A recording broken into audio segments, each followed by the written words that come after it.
Wherever you go, whatever you do, throw a little at it. Omax, Vest and Briefs.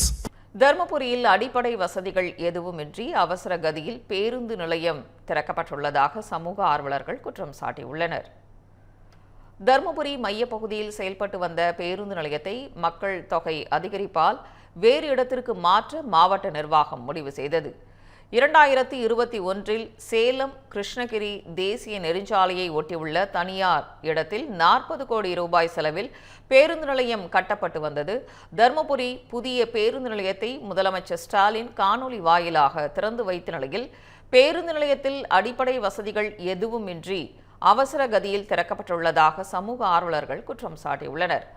பழைய பேருந்து நிலையத்திலிருந்து 3 kilometre தூரத்தில் உள்ளதாகவும் மேலும் வெற்றி விளம்பரத்திற்காக நகராட்சி பேருந்து நிலையத்தை தனியாருக்கு தாரை வார்த்து கொடுத்துள்ளதாகவும் பயணிகள் தெரிவித்துள்ளனர். மாவட்ட ஆட்சியருடைய நாலேஜ் இல்லாம இந்த பேருந்து நிலையம் வந்திருக்காது. நகராட்சி கமிஷனர் இது எத்தனை முறை பார்வையிட்டாருன்றது பொதுமக்களுக்கு தெரியல. அது மட்டும் இல்லாத தருமபுரி மாவட்டத்துல இந்த புதிய பேருந்துனால மக்களுக்கு எந்த ஒரு பயனும் கிடையாது. அது ஒரு தனிநபரனுடைய பயனா கூட இருந்துட்டு போட்டோம். ஆனா பொதுமக்களுக்கு பயனா பாத்தீங்கன்னா உள்ள இருக்கிற கடை முதல் கொண்டு உள்ள பேருந்து மட்டும்தான் நிறுத்திக்கிறாங்களே ஒழிய வேற எந்த பொருளுமே பாத்தீங்கன்னா நகராட்சிக்கு சொந்தமா இல்லை. இந்த நகராட்சிக்கு சொந்தமா இல்லைன்னா அந்த வருமானம் எப்படி வரும்? தருமபுரி மாவட்டத்துக்கு என்ன வருமானம்?